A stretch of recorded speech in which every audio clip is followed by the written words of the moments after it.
اچھا زید صاحب، یہ تو آپ نے سارا اس کو جتنا بھی اب بریف بیک گراؤنڈ آپ نے بتا دیا، اب تھوڑا سا ان کتابوں کی روشنی میں بتائیے کہ انہوں نے آنے والے دور میں کیا پریڈکشنز جو ہیں وہ کی ہیں. پہلے تو ہم ماضی کی طرف جائیں گے. رائٹ. آنے والا دور تو بعد میں آئے گا. صحیح. یہ دیکھتے ہیں کہ ماضی میں اپنے دور سے کے بعد، یعنی یہ تقریباً 900 سال پہلے گزرے جیسے ہم نے عرض کیا، تو انہوں نے اپنے بعد والے دور کی جو پریڈکشنز کی ہیں جس سیکوینس میں، کچھ اشعار ہم لے لیتے ہیں تاکہ ہمیں اندازہ ہو جائے کہ زید صاحب یہ وہی اشعار ہیں جو ہمارے پاس موجود ہیں، ایز ان کہ ممکن ہے کہ اور بھی بہت ساری پریڈکشنز ہوں، لیکن چونکہ دیکھیے ان کا کلام فارسی میں ہے، یہ اتنی گہری فارسی ہے کہ اس کی نقل تیار کرنا یا جعلی شعر تیار کرنا پاسبل ہی نہیں ہے. یہ بہت ہائی کیلیبر پرشین ہے، بہت گہری زبان ہے، اور جس قسم کی زبان ہے جو فارسی دان ہے وہ دیکھ کے سمجھ جائیں گے کہ یہ کئی سو سال پرانی زبان ہے اور اس پر کام ہوا ہوا ہے، گہری ہے. اور ہم کچھ شعر شروع کرتے ہیں اس کے، بنیادی طور پر ہم نے سب کے ترجمے کر لیے ہیں، جہاں جہاں ضرورت ہوگی چند شعر فارسی کے پڑھ دیں گے، لیکن فارسی شعروں کو ہم نے لکھا ہوا ضرور ہے یہاں پر. Right sir please. کہ راست گوئم بادشاہ در جہاں پیدا شود، نام ہے تیمور شاہ صاحب قراں پیدا شود. یہ کہتے ہیں کہ میں سچ کہتا ہوں کہ دنیا میں ایک بادشاہ پیدا ہوگا، اس کا نام تیمور شاہ ہوگا. اب یہ تقریباً تیمور شاہ جو ہے 1398 میں اس نے دہلی کیپچر کیا تھا. اور اچھا نام بھی بتا دیا باقاعدہ نام کے ساتھ کہ تیمور شاہ پیدا ہوگا اور اس کا یہ نام ہوگا اور وہ یہ کام کرے گا.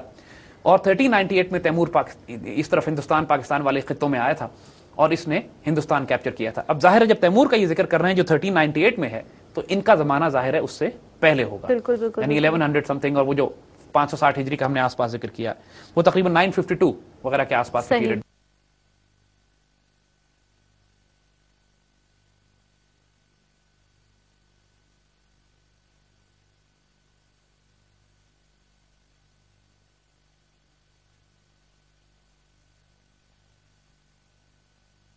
وغیرہ کے آس پاس پیریڈ بنتا. اس کے بعد وہ ذکر کرتے ہیں شاہ بابر بعد ازاں در ملک کابل بادشاہ، پس بدہلی والی ہندوستان پیدا شود. کہتے ہیں کہ اس کے بعد شہنشاہ بابر اس کے بعد کابل کا بادشاہ بنے گا اور اس کے بعد دہلی میں ہندوستان کا والی بن کر ظاہر ہوگا. یعنی اگر آپ تاریخ اٹھا کے دیکھیے تو 1504 میں بابر نے کابل کیپچر کیا تھا اور اس کے بعد 1526 میں بابر ہندوستان آیا اور اس نے یہاں پر دہلی کا تخت کیپچر کیا. تو یہ جو پریڈکشن ایگزیکٹلی مغلوں کے بارے میں وہ دے رہے ہیں کہ پہلے بابر جو ہے ایک بادشاہ کابل کیپچر کرے گا اور اس کے بعد وہ کابل سے آئے گا اور ہندوستان کا والی بنے گا. This is exact, not 1 point less, not 1 point more, seriously. Not 1.4. This is stunning.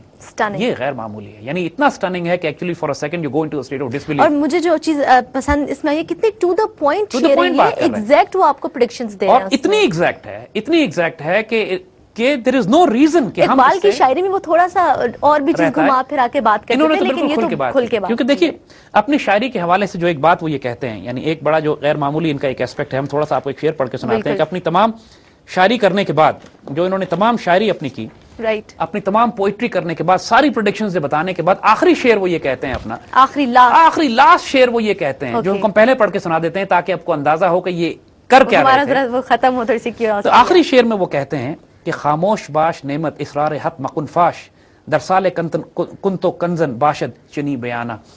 اے نعمت اللہ خاموش ہو جاؤ، اے نعمت اللہ خاموش ہو جاؤ، رب کے رازوں کو ظاہر مت کرو.